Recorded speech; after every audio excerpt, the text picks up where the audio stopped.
Hello, I'm Allison. Welcome to Chapter a Day Bible Reading, where I will be reading one chapter a day of the Authorized King James Version of the Bible. Let's begin. Joshua chapter 11.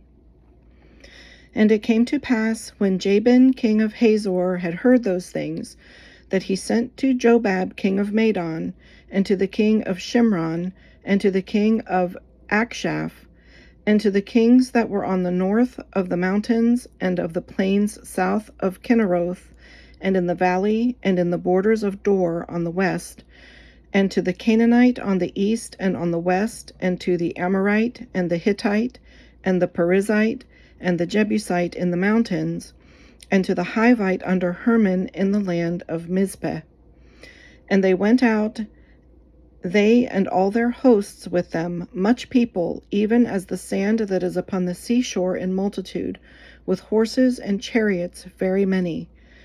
And when all these kings were met together, they came and pitched together at the waters of Merom to fight against Israel.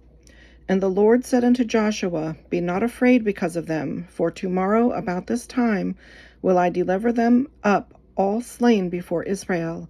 Thou shalt hawk their horses and burn their chariots with fire.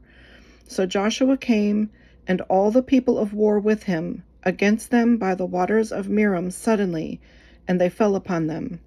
And the Lord delivered them into the hand of Israel, who smote them, and chased them unto great Zidon, and unto Misrephoth Maim, and unto the valley of Mizpah eastward, and they smote them until they left them none remaining.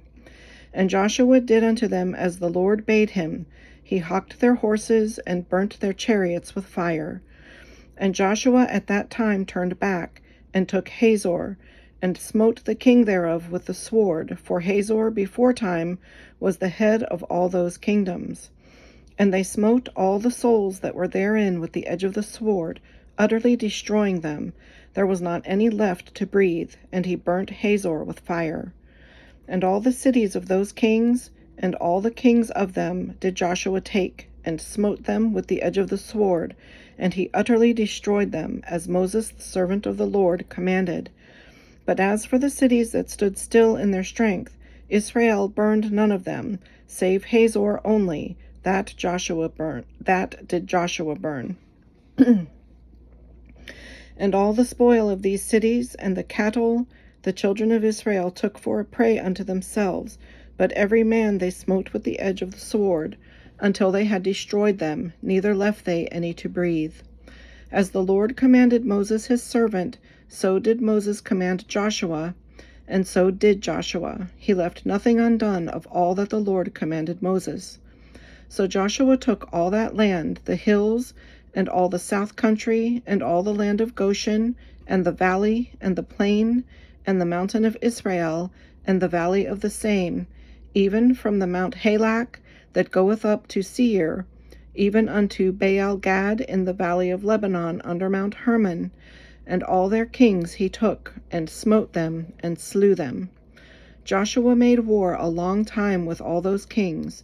There was not a city that made peace with the children of Israel, save the Hivites, the inhabitants of Gibeon. All other they took in battle. For it was of the Lord to harden their hearts, that they should come against Israel in battle, that he might destroy them utterly, and that they might have no favor, but that he might destroy them, as the Lord commanded Moses.